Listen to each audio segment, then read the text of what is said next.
Good evening and welcome to गना शॉट। गना शॉट में आप सबका स्वागत है। Well, tonight we're going to tackle three issues concerning China.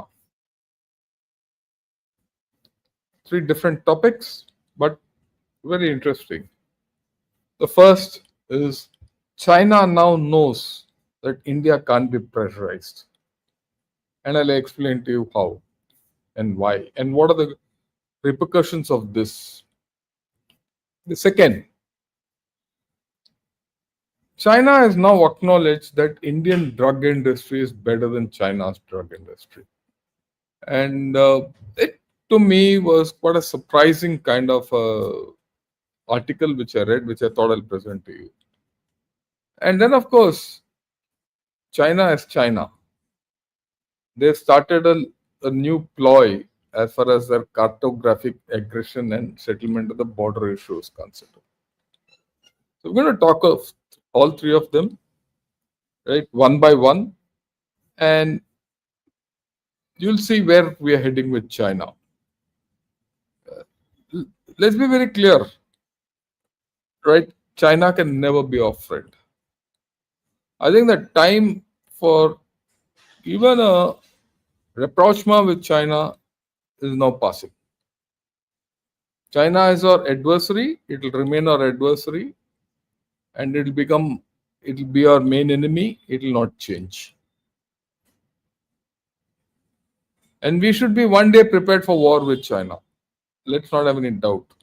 And that war will be over the border, not in the Indian Ocean region, not anywhere else. It will be on the border. So we'll start with that.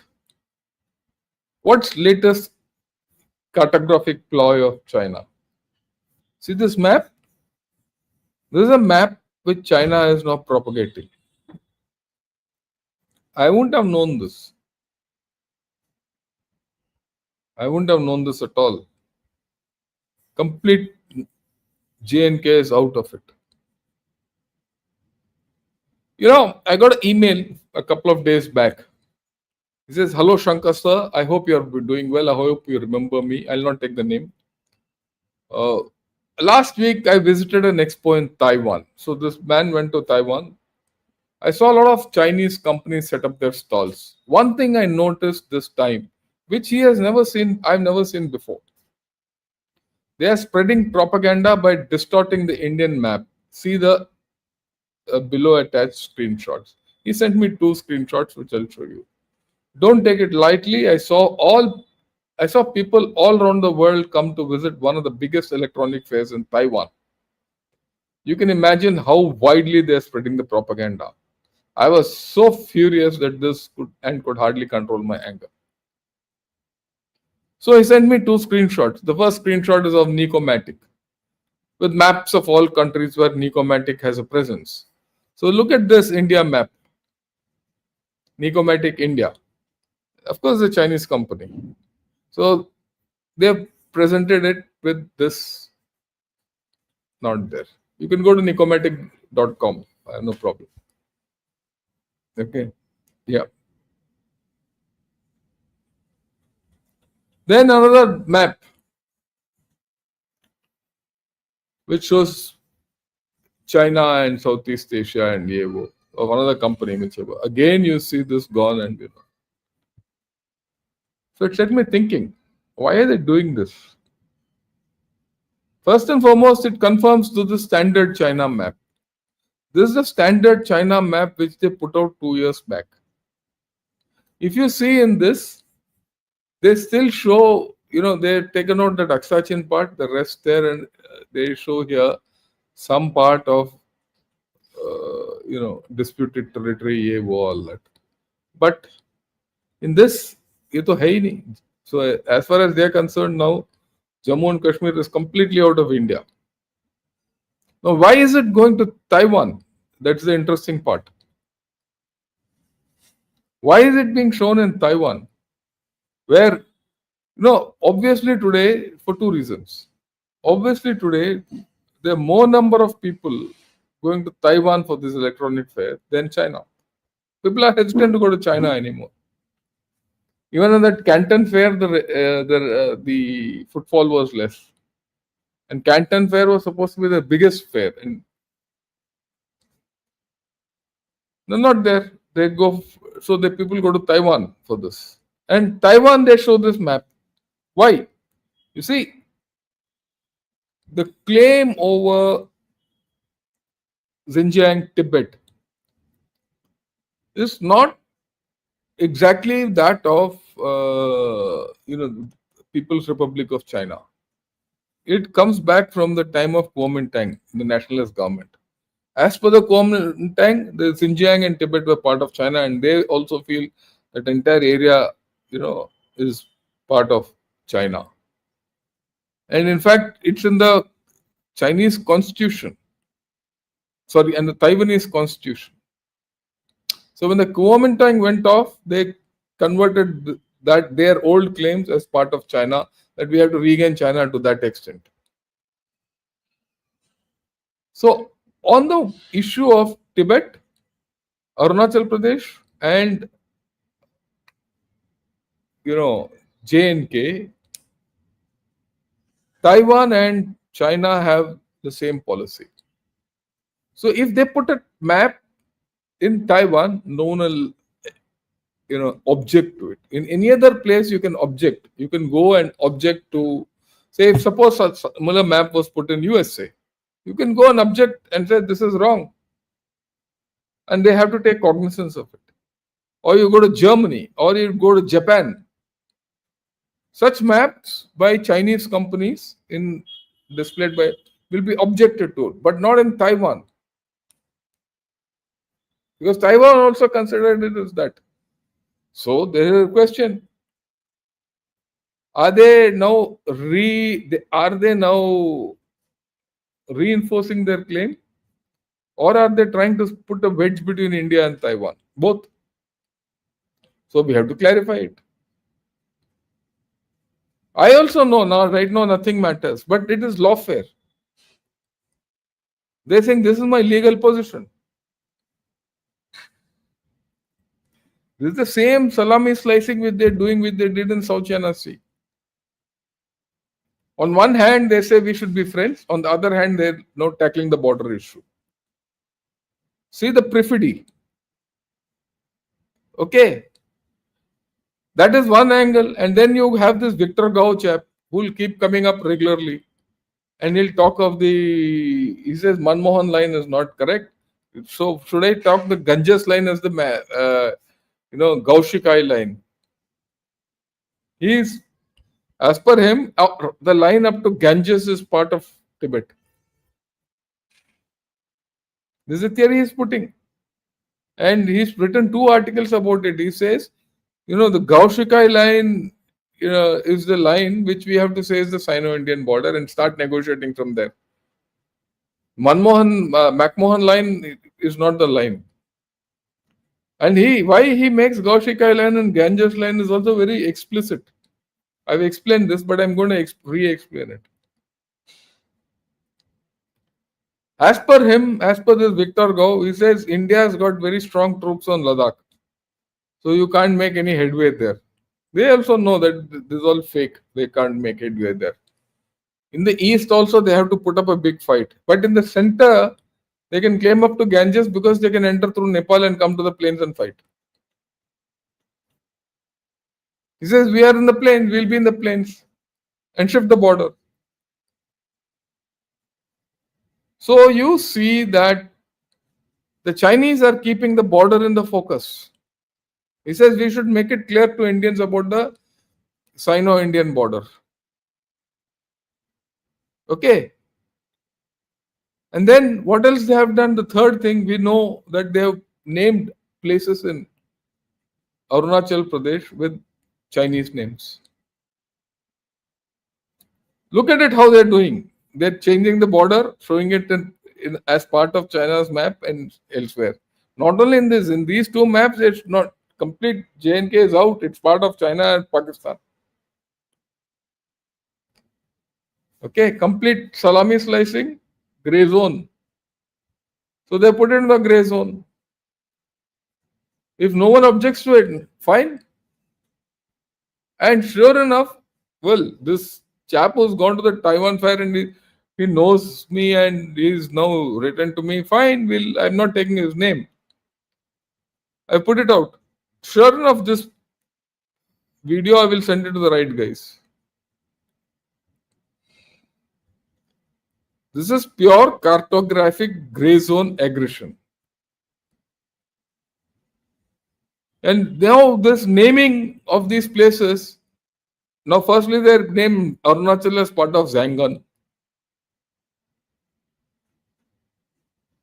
And then they listed out right from 2017 batches. Few places are named. They are named in Tibetan, they are named in Chinese, and then Pinyin. They're all creative naming as far as I'm concerned. That's what the government also says. But the fact is that they're claiming that as China. Oh, if we accept it, that's part of China then.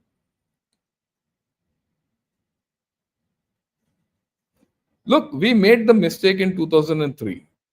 If we had not recognized Tibet as part of China in 2003, as per the MOU between the Vajpayee government and then Jiang Zemin government, this problem would not have arisen because Tibet itself would have been under question mark. And it's interesting that before 2003, Arunachal Pradesh was not even referred to. South Tibet is not referred to. Today you call it as South Tibet. At that time, there was nothing called South Tibet. The whole idea of South Tibetan claim on Arunachal Pradesh started around 2008, 9, 10. Till then, I've been reading China, Tibet, India, and all for so long. The mention of South Tibet is not there in any book, any reference, any journal till about 2010.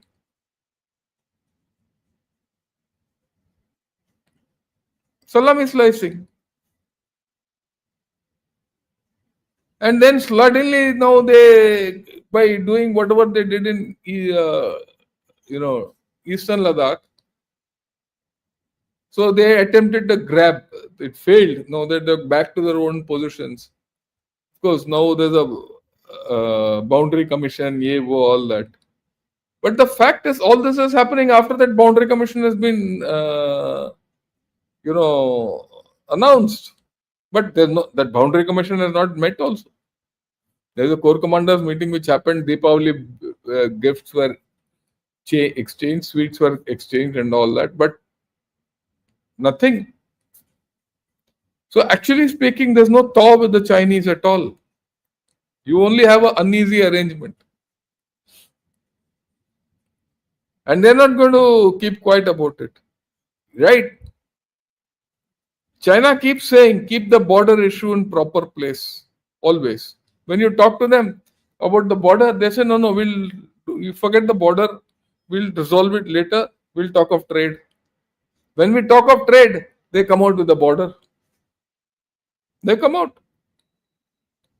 We are now the talk in India is about trade, isn't it?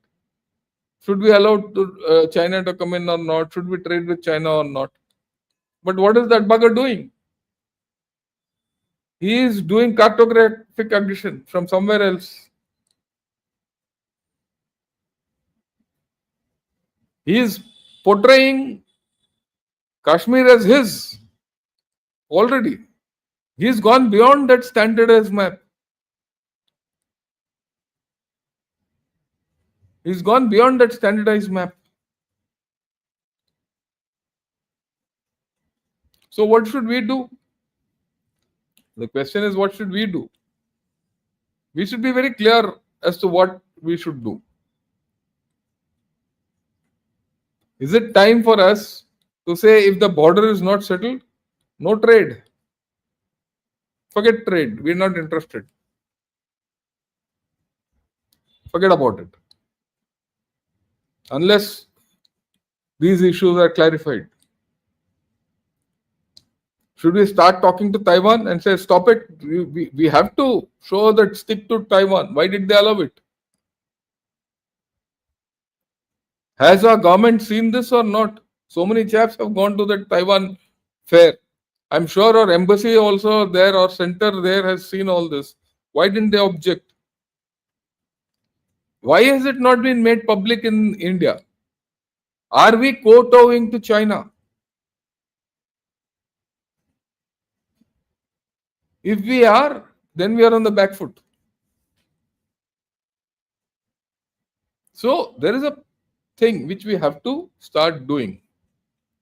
Otherwise, they'll go run riot.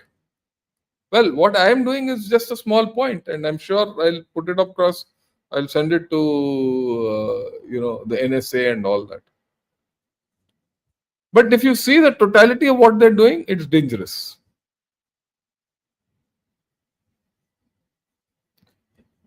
That's the important thing which we need to understand. And it just proves the point India and China can never be friends. And you can never trust a Chinese. If you talk to him trade, he'll talk border. If you talk to him about border, he'll talk about trade. If you talk of both, he'll talk of Pakistan. You talk of Pakistan, he'll talk of UN. The best Chinese is one who you kick out. Sab fit ho jayega. Fine. Okay, so much so for the border. Now, the second thing. China has started realizing that it cannot pressurize India. You have to see it at two levels. You see, India has been under tremendous pressure by US over the trade deal, oil, all that.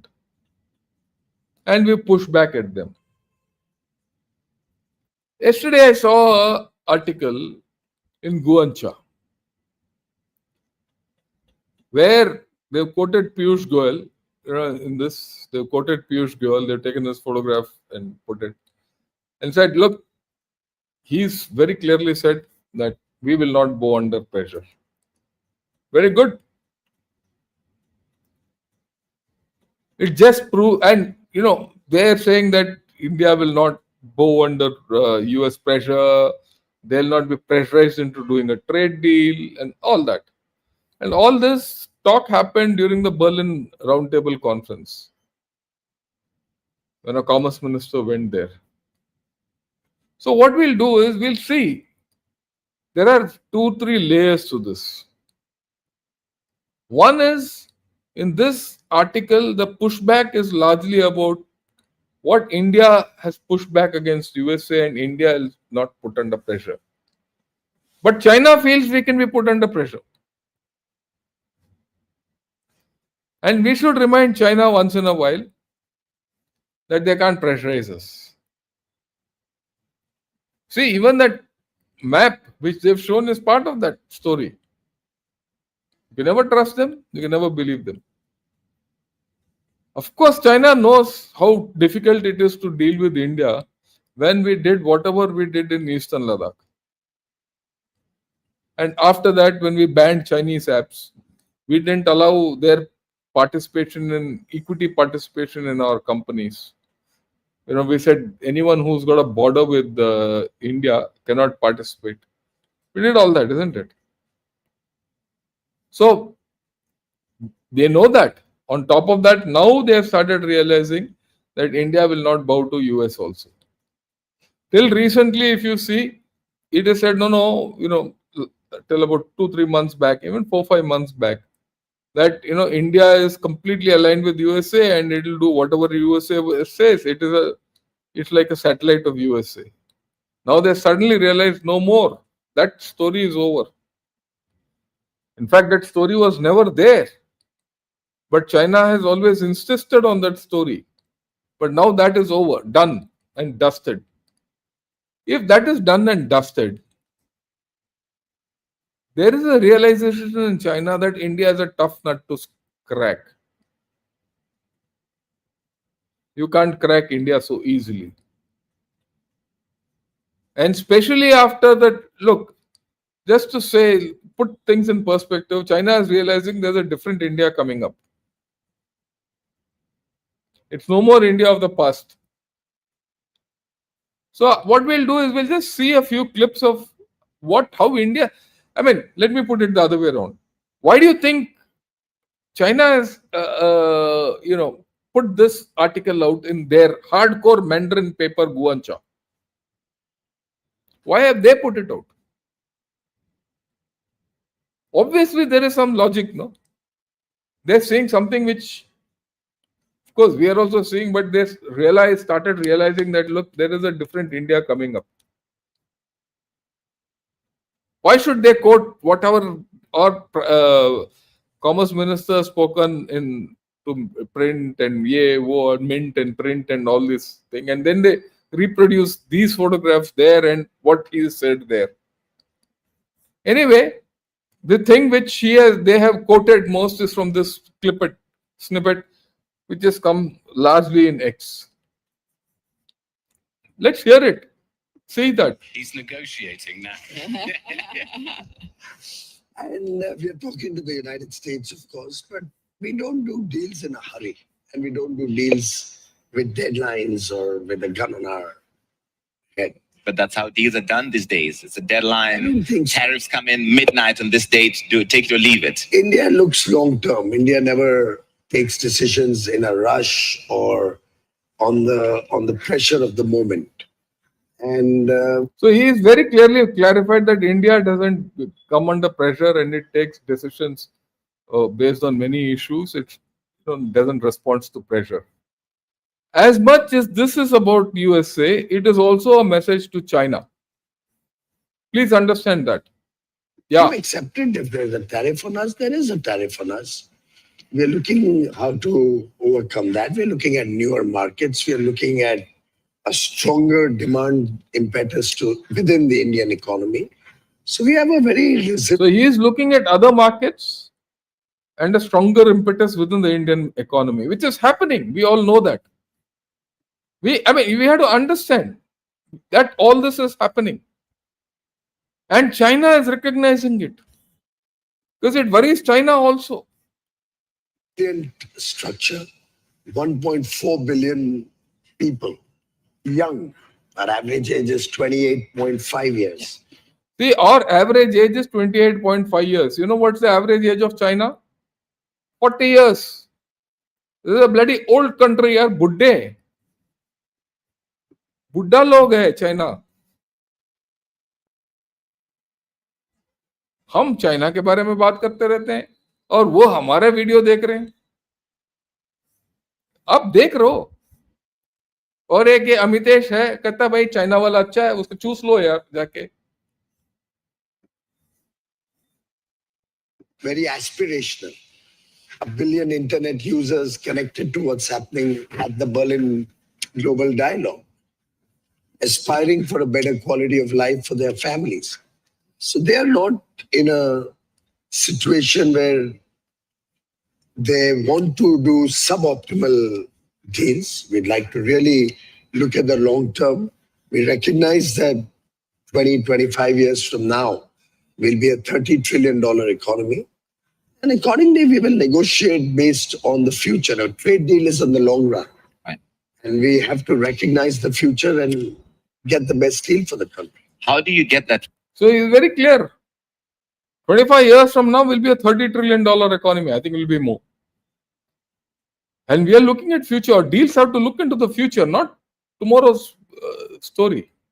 It's not for today. It's for the future. So that's the important thing. And he made it clear. And this is being monitored by China.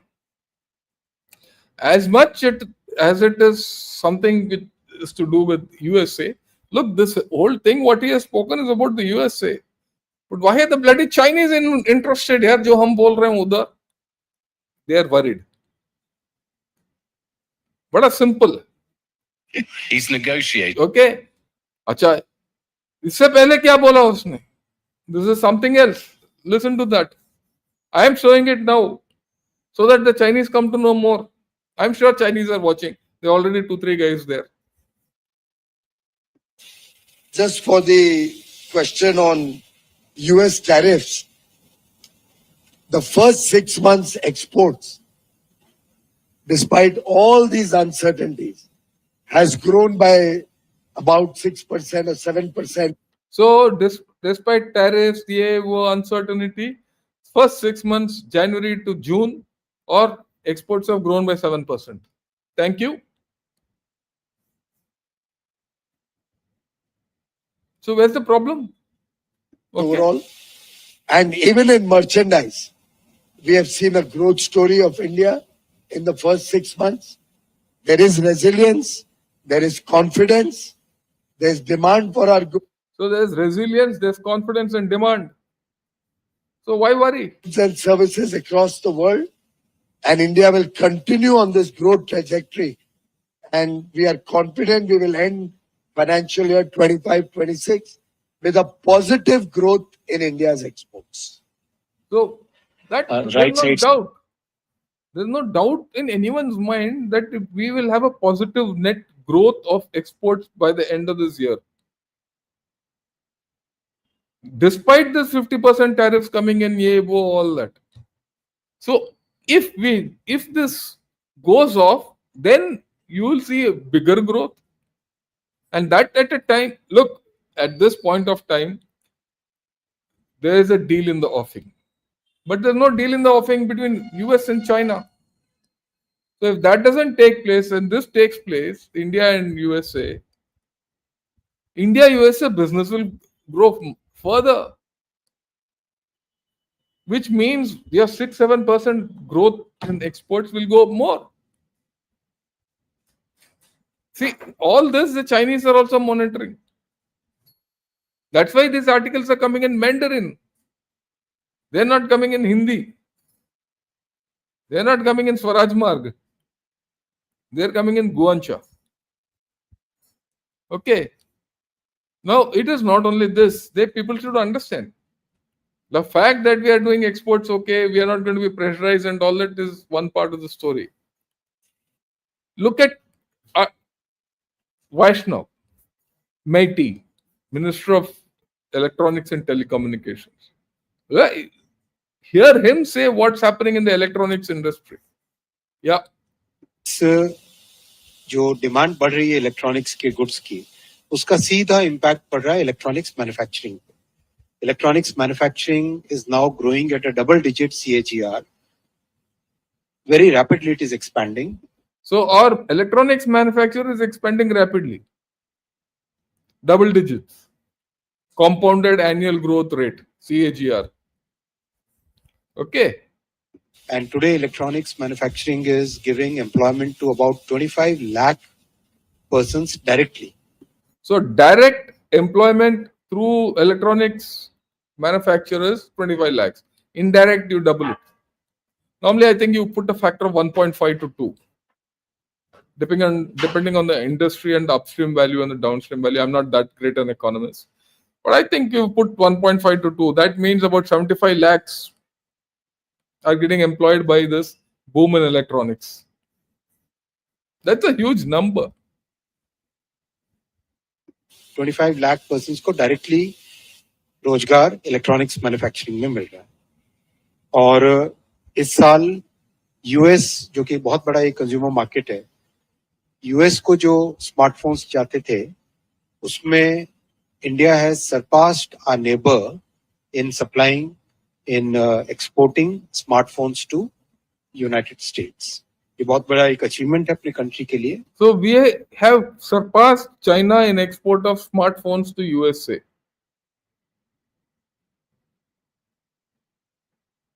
So China can keep making all smartphones and keep selling it to their own people who don't buy.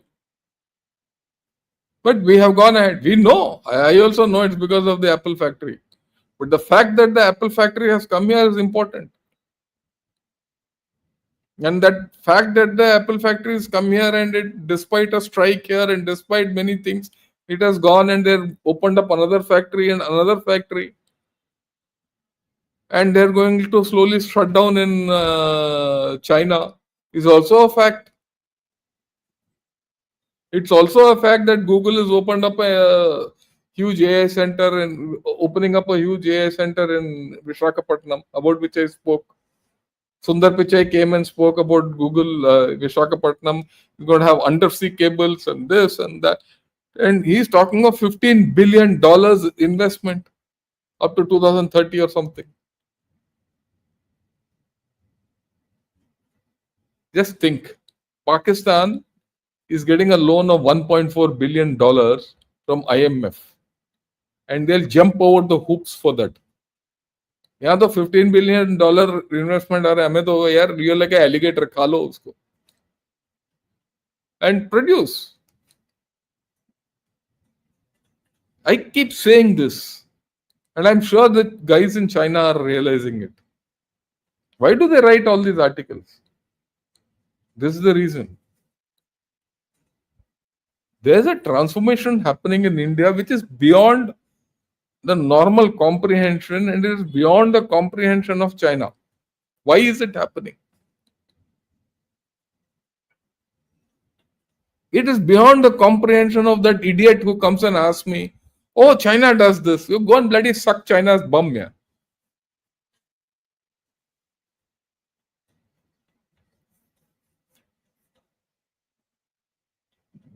So things are changing. Okay. So, Now, this is a very interesting thing. This is part of that Berlin Roundtable Conference.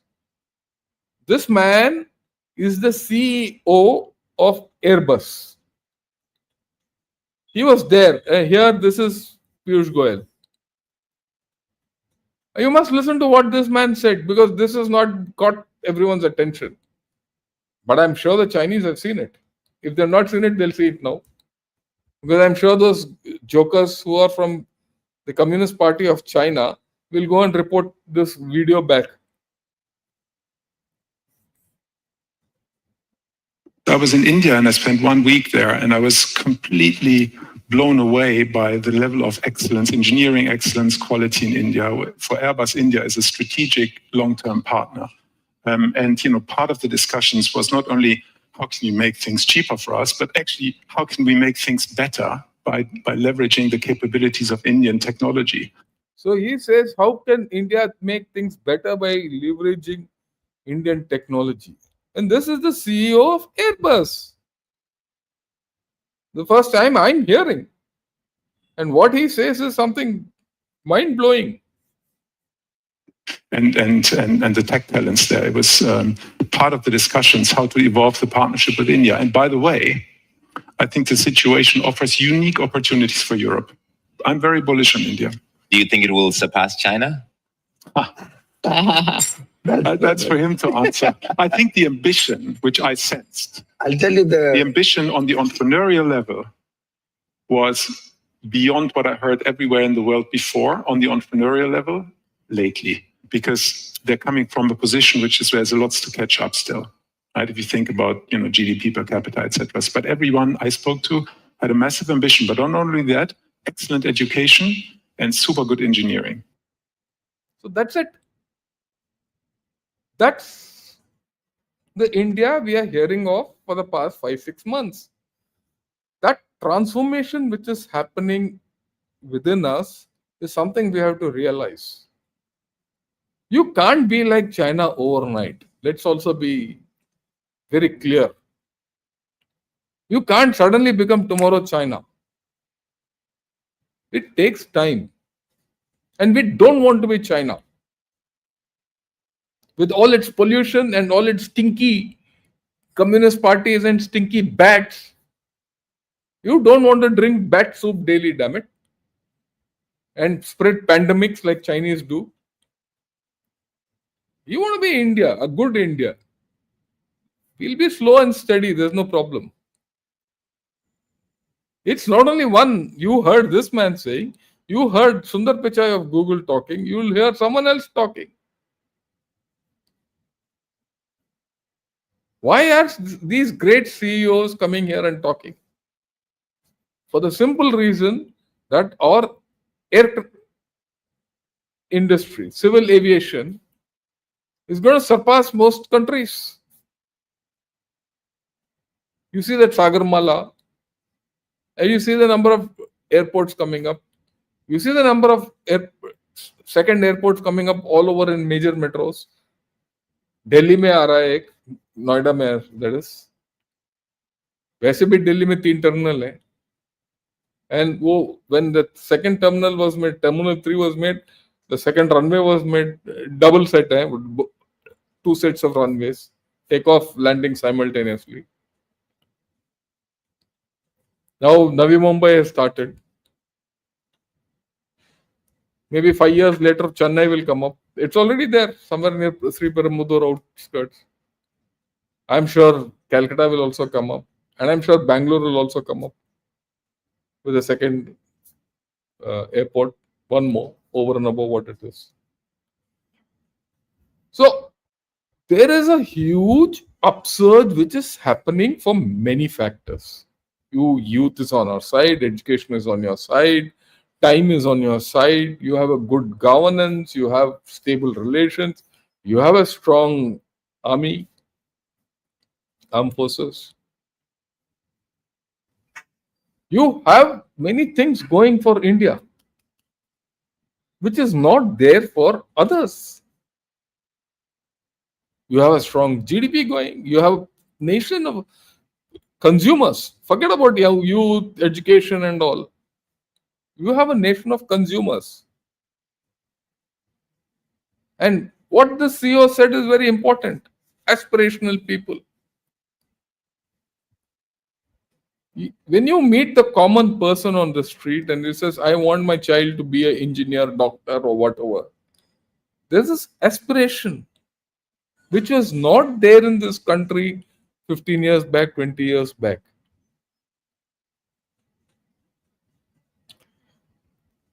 There's a change which is happening. Let me be very honest about it. When I retired from service, I didn't see this change. I didn't see this change was not palpable. It was happening, but I was in a cloistered society, away from civil society, I knew something was happening because I was going all over India and I was meeting a lot of people. I was meeting a lot of industries. I was going to industries, meeting a lot of people as part of defense procurement. I knew that certain changes happening because I could get a lot of indigenization in defense done, which I could not get done before. But now when I've joined IIT and I've gone spoken, I take classes, I interact with people, more, I go to nooks and corners of India, I see the transformation in real sense. And when I put this transformation, the transformation which is happening in the armed forces, and I see the transformation which has happened in our polity, our politicians. You guys probably don't know, but our politicians have changed. Put these three things together, there is something happening which is beyond our normal definition. That is being seen by outsiders.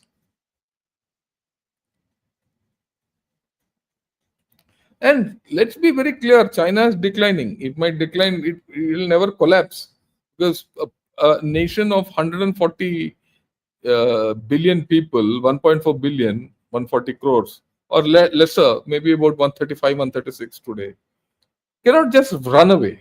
It will not vanish. But slowly it is going down. It's collapsing slowly. It's declining.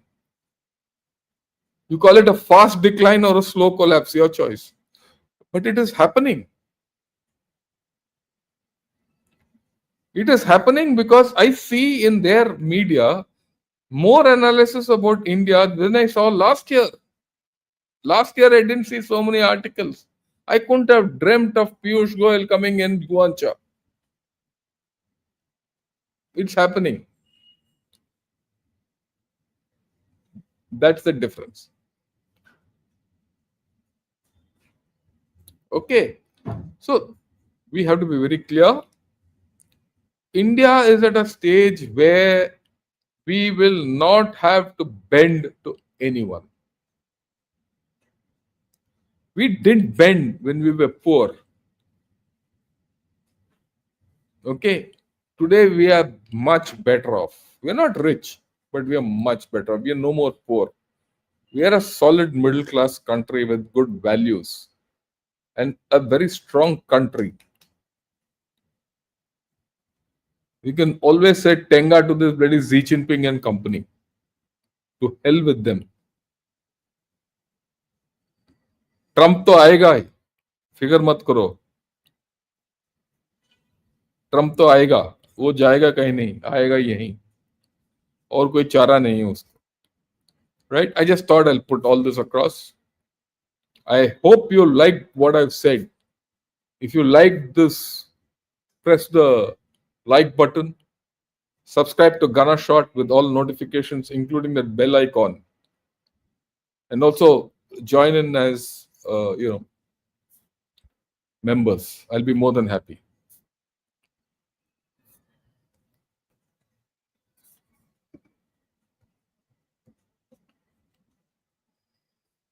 Right.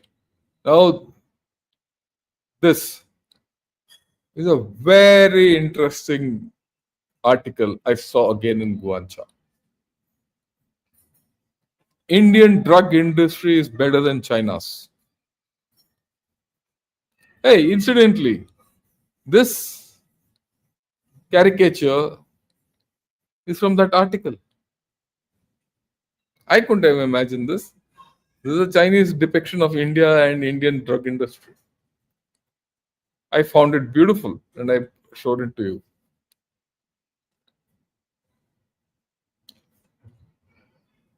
So let me get that. I saw this.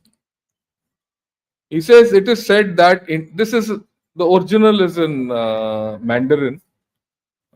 This is translated. This was in the main sheet, front page. This little thing. That's how Guancha is. All headlines are on the front page. So you want to expand it, you go expand and you go in. One glance on the sheet, you see everything, headlines. He says it is said that India's pharmaceutical industry is strong. They're making the statement. How is it better than China? They're saying, how is it better than China? The debate is not whether it is better than China. The debate is, how is it better than China? So here he says, our pharmaceutical cost is higher than that of India and our experience is not enough. How can Chinese enterprises compete with Indian enterprises? That's the question this man is asking. How do you like that? Have you heard of such a question being asked by any Chinese? And I said, look, I have to explain it to all my chaps. Here is a guy who's a Chinese. Okay, anyway, I'll just come to that. This is the original article in, Mandarin. And this is the headline. This is written by a guy who studied in China, did his post-graduation abroad, did his post-graduation in Europe, and did his doctorate in USA. Worked in the pharmaceutical industry in USA and in Europe, international thing. Went back to China, and he is high up in some pharma thing there. And from that position, he says Indian pharma industry is better than Chinese pharma industry. And he says, what does India do better than China? Why did I pick this up? We all think that Chinese manufacturing, everything is better. We all feel, it is right. He says in this also that the API India gets is from China, but their drugs are better.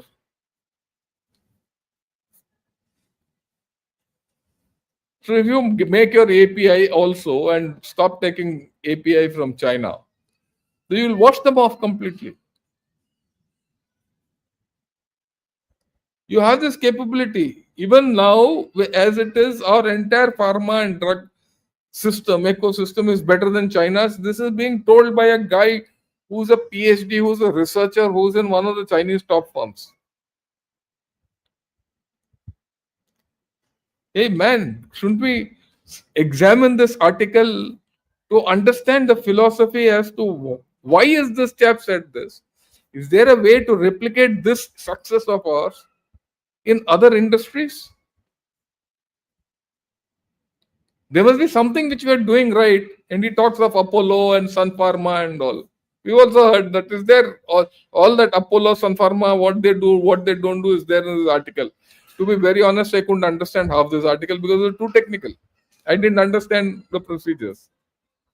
I'm not too conversant with what's happening in the pharma industry, but I know they're doing well. What I could, and it's a very detailed analysis.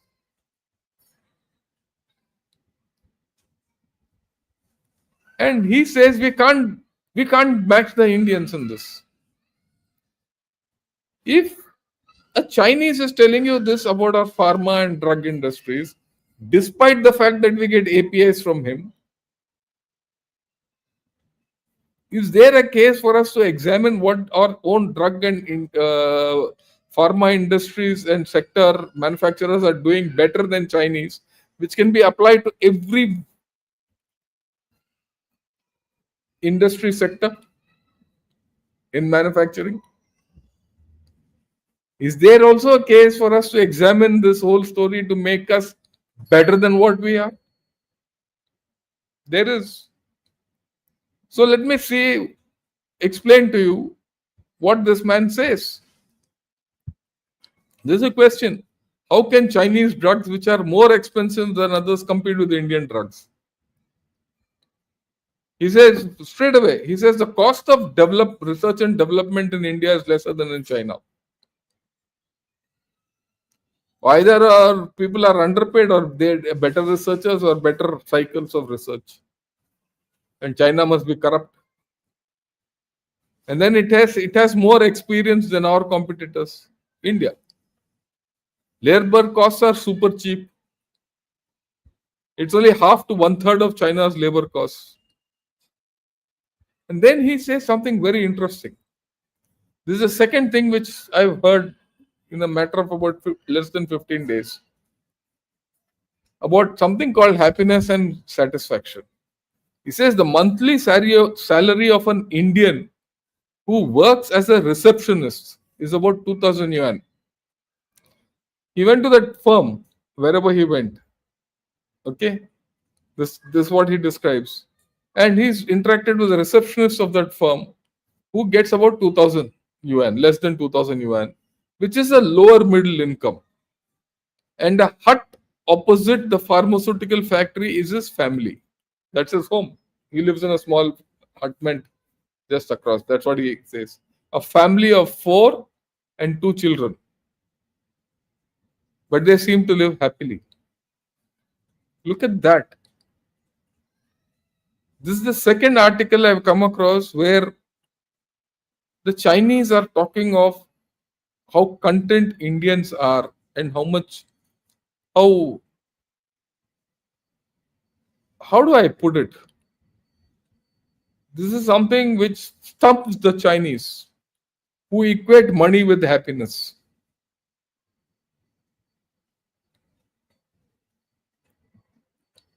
Okay. Then he says Indian pharmaceutical companies can not only legally infringe in India, but also sell infringed products to other countries. I suppose, I don't know what this infringement is. Or I suppose it is something to do with, IPR or whatever it is. Or patents. He says they can not only legally infringe, but sell infringed product. We can also sell infringed products to other countries. It is legal here.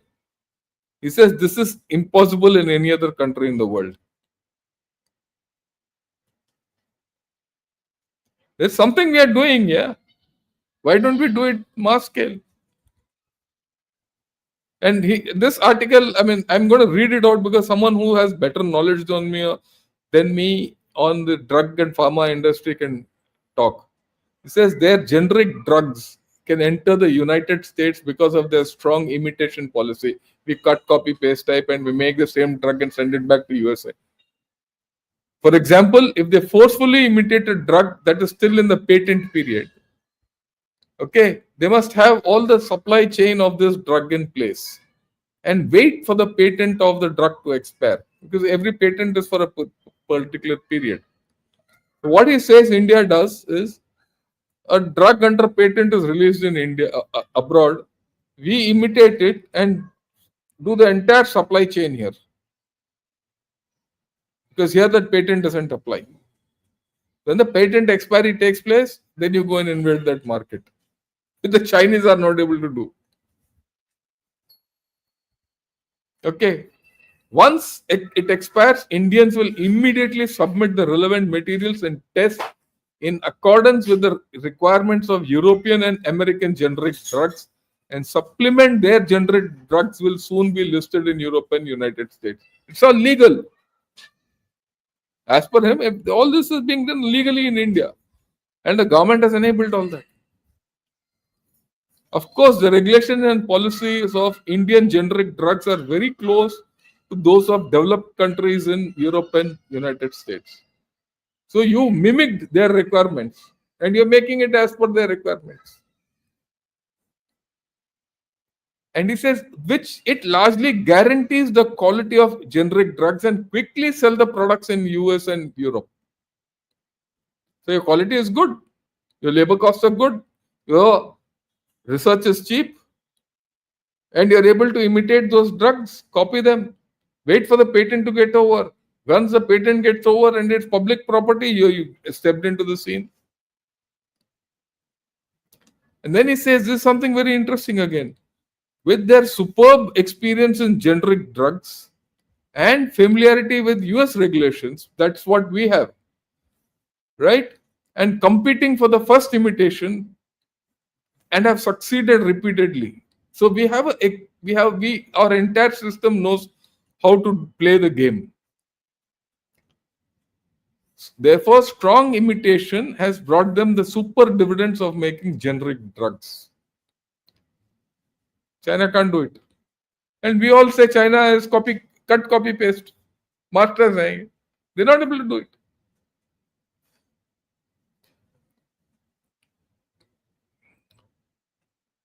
And then he says, Indian pharmaceutical industry, the strength is generic drugs. It's not new drugs. And then another interesting thing, he says, the moment a new drug is introduced, Indian industry starts tracking the drug. And that drug tracking is done during the clinical approval stage, when clinical trials are going on. So our industry is gone ahead. The moment there's clinical trials happening in some other country about the drug, you start tracking that, what's happening. And then they have in India that clinical tests are replicated. And then the data is analyzed even before it is analyzed there. And then Indians see whether this whole story is commercial or not. The drug to hai, you've done clinical trials, whether you see the results of the clinical trials, then you see how much money has been spent on it, then you see everything. He says, India, people do all this in a shadow basis. Yeah. And then assess whether this drug you should manufacture or not. If it's manufactured, you start making a deal with that guy. If you feel it's not so great, you let go. I didn't know this. I didn't know this. If you're bloody so smart, yeah, why can't you be smart in everything else? Okay. Another great thing in India is their CRO, Contract Research Organization. That's the organization which makes clinical trials and enables a lot of things. I'm not too confident of telling you what it is, but that's what he talks of. And he says, the cost of clinical trials in India is about 1/3 the cost of clinical trials in China, for many reasons. But he says, even if it is cheap in India, The standards are as per American standards.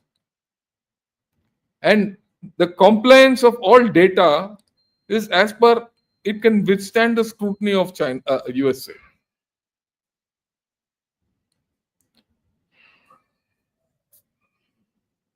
I mean, this article was mind blowing to me. And here is a field where you've gone far ahead. They are trying to even understand what they're doing. He says we can't match them. Why can't we use these very methods, the policies, whatever? This is under the floor completely. We all knew we were strong in drugs. We all knew that our drug and pharma industry is very strong. But I didn't know it was so strong and ahead of the pack for everyone. It is so ahead of the pack, even Trump can't kill it.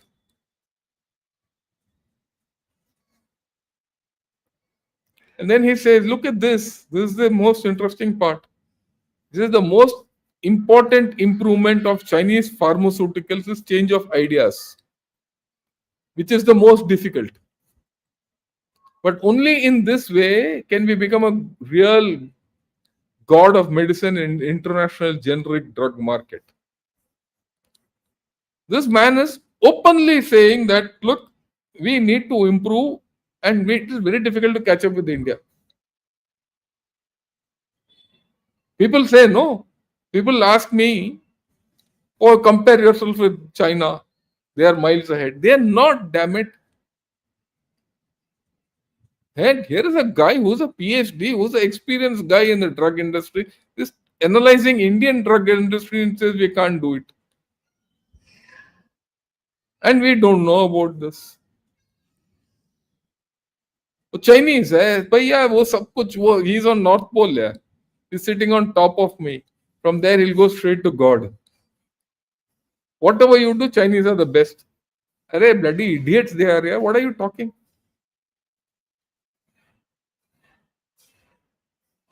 And so what? Okay, I'll look at it this way.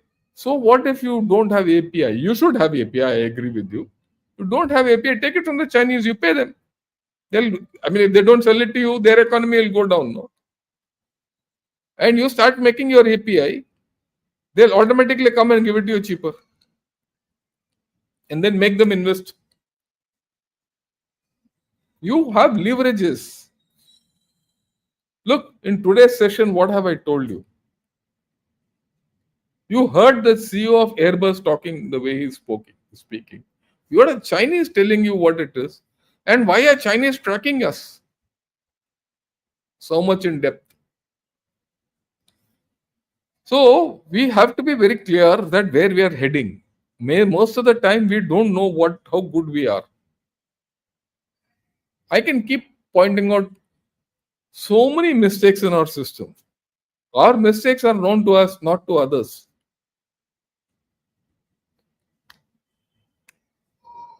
Don't think that China is sitting on top of moon. They've got some bloody stupid rare earths, world. All that can be sorted. You don't need rare earths. So maximum what you won't have EVs. Don't be so what if you don't have EVs? The world won't fall. You wait. Take the drug industry example. Wait 5 years more, 10 years more, make your own rare earths, make your own discovery and get going. You'll break through faster. Okay. So what I'm trying to say is that we should be confident of our abilities. And our best years are still ahead.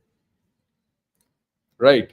I just thought, I hope you people have liked this. It's foolish to start thinking that we are not good enough. I think we're better than the most. Okay. I hope you guys liked it. If you liked it, press the like button, subscribe to Gunner Shot, and press that bell icon. And also join in as members. With this, I'll take a few questions.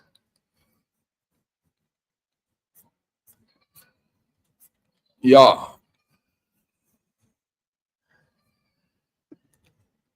Yeah, good evening. How are you, Achintya? Alram Krishnan, Jai Hind. Hi to Yashwant. Jeet also, good evening. Akash, good evening.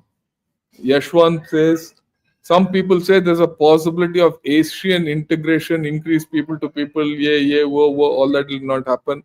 We'll see. Because I'm going to discuss ASEAN, maybe not tomorrow, day after. So, because the ASEAN meet is on, so we'll talk of this integration, Asian integrate, all that. We'll talk of it tomorrow, day after. Wait. Maps, cartography are powerful geopolitical tools. It's not a matter of who owns the territory, but who the owner is shown as. Bharat owns JNK, but shown as Chinese and narrative. Yeah, I agree. That's what I spoke of, Akash. They're selling a narrative. They're doing lawfare. They're legalizing their opinion. It's all part of the three warfare strategy. They're doing salami slicing legally. So we need to respond. Let's not have any doubt about it. And that's why I brought this up. Yeah, Praval, good evening. We too must start the cartographic game. For a starter, we can claim the greater Bharat territories plus all the countries naming ending with Stan, Tibet, and Yunnan. Your views. Look, you can't start asking for Kazakhstan and all, but the fact is that Tibet definitely you can ask. You can claim. And stop, don't recognize Tibet, de recognize Tibet as part of China. That itself will upset the whole apple cart. Yeah, Anjali Martins, good morning. How's Connecticut? Luckily, I'm not working. I could join. Thanks a lot. And then, of course, Namaskaram. Good evening, Lieutenant General Sir. Kami Sama. Thank you. Ladybird Haru. Good evening. Modi is a weak PM. So, fine. I don't like to, pass judgments on my Prime Minister. What judgment I have, I have. But that is not for public consumption. Nor will I. He's my prime minister. Damn it, he can't be weak. As simple as that. No prime minister of India is weak. You think he's a weak prime minister? Go and climb the pole. And I'm not political. Taiwan is Han Chinese and is by default China. I fail to understand why people think otherwise. Yeah, I agree with you. Yeah, Sri Devika, good evening. Don't have to bow, pay 50%. Yes, we don't have to pay 50% also. Don't worry. Krishnamurti, good evening. Thanks a lot. Yeah, India is playing its cards very well. I agree with you. Jai Bharat and Jai Hind. India has silently been increasing the API capabilities in the recent years, especially after the COVID. India has become a global API hub by capturing 8% of the global API market. Yeah, I heard this, but I think I have not done research on this. One of these days I must do. Sometime back, I remember it said it's going to take them about 8 to 10 years, out of which about 4 years have passed already, by which we will be at a stage where we will not be dependent on China, but we'll still continue to import from them because of cost and all that. By then, China also will start falling in line. And I think we are making enough capacities. I see that point.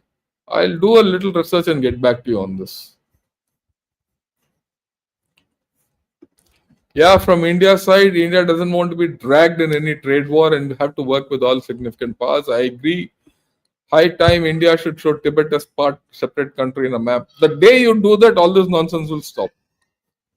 Vivek Berry, Jai Shri Ram. Thank you, General Saab. Thanks a lot.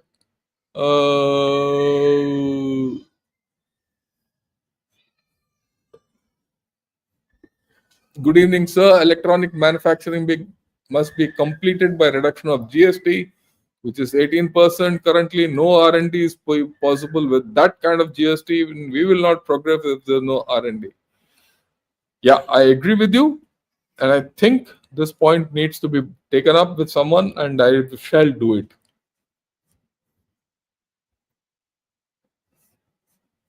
Okay. Yeah. Kudos to our strong basics that we are receiving more than $1 billion in investment. General Saab, it's a reflection of our priorities. Yeah, India has changed. We've gone past the threshold. It's a critical mass. We've gone past that. Yeah, now they now know what happened. Not sure what to extent will go. We'll see. Airbus was a major win for us. We are getting Germans to come for us for tech. They'll come. They have no choice. They can go nowhere.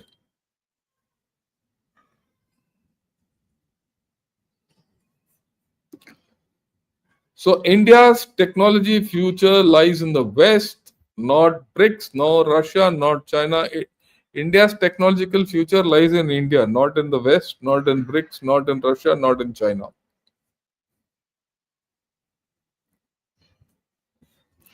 Yeah, we need to keep reiterating that we share border with only Tibet. That's how I like it. Yeah, that's the way.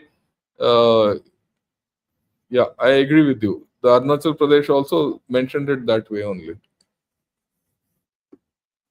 Defense expenditure has to lead to protect the GDP, not catch up. Yeah. Yeah, Anjali Martins, every truth or change in India is palpable every time I go. Yeah, I agree with you.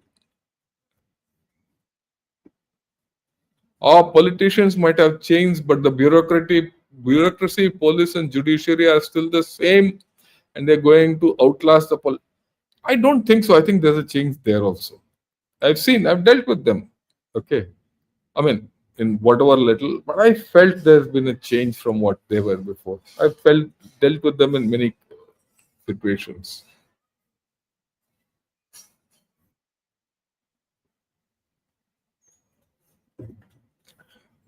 Do you think that after the fall of China, USA will come after us to stop us from becoming a giant economy and powerful, which will be a major competition for them? They can't.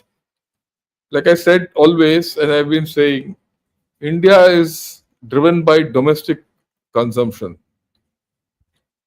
China is driven by external consumption. And that external consumption, profitable external consumption is USA and the West. So they can get back at China. No one can get back at India. This is the future. Many people won't understand this now, but we'll talk of it 5 years hence. Just 5 years hence, you'll see the difference.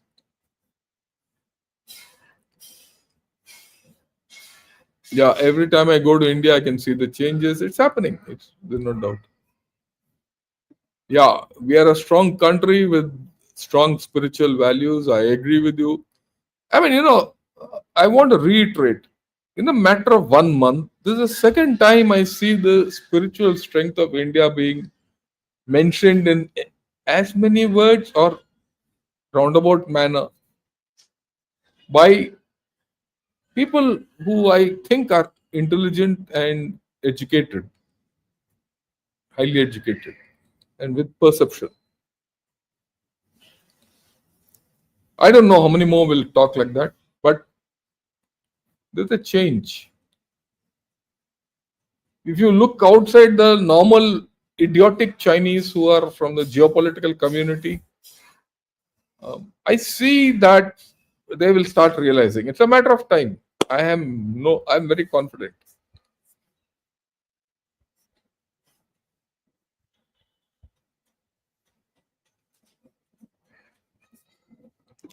Yeah, the Chinese economy is an aided economy. Their growth was fueled by America and European money. Now that the aid has stopped, where can the Chinese go? Your views, they can go nowhere. कदम ताल करेंगे वहीं. When would there be any steps from Government of India for de-recognition of Tibet as part of China? It will take some time. It will take some time. I think we need to another 3-4 years. Things will start happening. That's my guess. Are Chinese desperate to show that they are better than India? Oh, they are very desperate. There's no doubt. Yeah, I remember a quote from MK Gandhi which suits us. First they ignored us, then they laughed at us. Now they're hating us. Soon we will win. Salute and thank you. Thanks a lot. That's what it is. Okay. We can disregard 2003 as CCP does, as they had multiple times breached the under. See, that's the point. Have we done that? We have not been able to explicitly say no to whatever happened in 2003. The day you can say that, you change the game.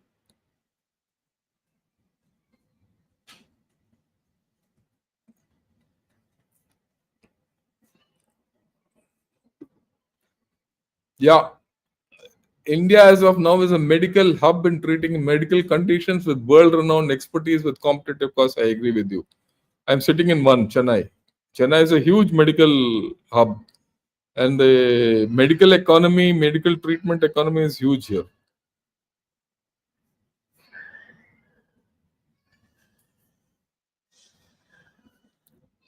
Okay, now let me see if there's anyone new. Yeah, many thought that India needs to be a $10 trillion economy before being assertive. However, India is already resisting USA. Is this due to global South of Sindoor economic outflow, all above, all of the above? I think this is historic. We don't need to, you have to go back into your own roots to understand that India has always been independent in thinking.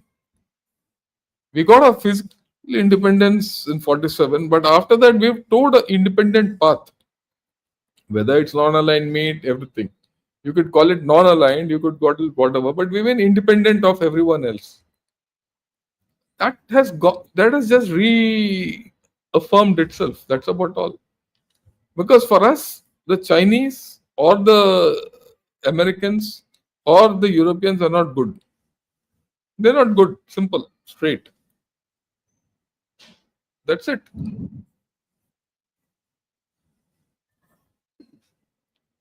Yeah, comparing various sectors between mighty, hungry Bharat and burnt out CCP giants. Yeah, I like that.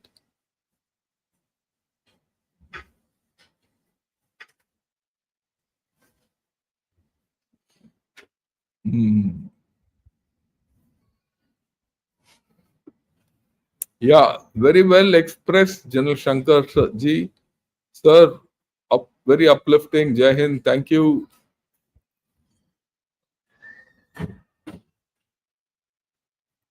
Samit, we'll talk of Pakistan separately. We'll talk of Mohit Parzada, Amir, Munir, and all separately. Okay, not now.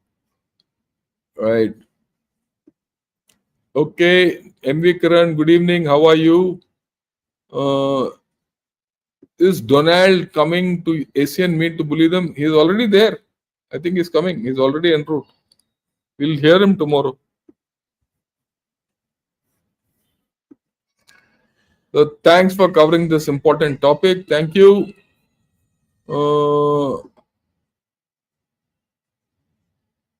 I think we say things aloud like fourth largest economy. This may further cause flutter amongst people. That's okay. Doesn't matter. We can talk. It's good to let people know also. But we shouldn't overstate it. That's about all. India is a real superpower. China is a superpower. Paper power only. Yeah.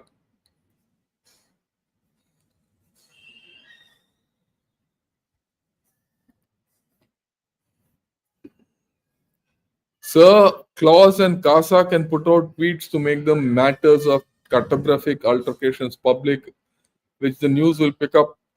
I'm going to do that. It will happen. Don't worry. I mean, I now put it out. I'm going to send it to people. How does India view RCEP? RCEP is useless for us. As simple as that.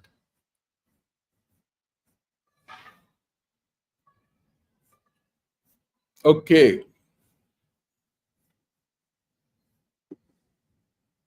Could India put pressure on China like when US dignitary? Yeah, we can. The time will come when we'll be putting even more pressure. It's not going to be easy, but it'll happen.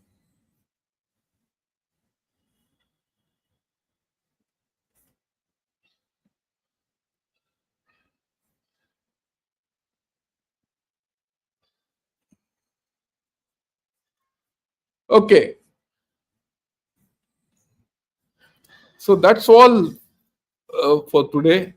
I do see a Chinese who's trolling me. He comes regularly. and you can keep trolling him. You can call whatever you want. The bloody Chinese, you guys are pandemic characters. You chaps are bat eaters. You guys are inhuman.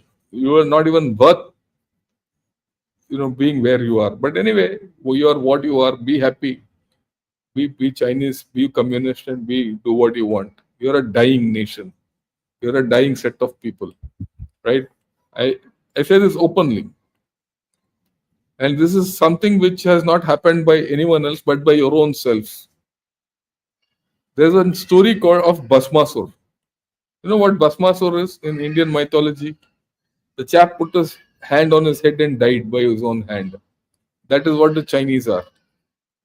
Okay. So that's what it is. Thanks for coming. So we'll see you tomorrow morning. Let me see what to talk of in the morning. Till then, have a great day. Good night and Jai Hind to all of you.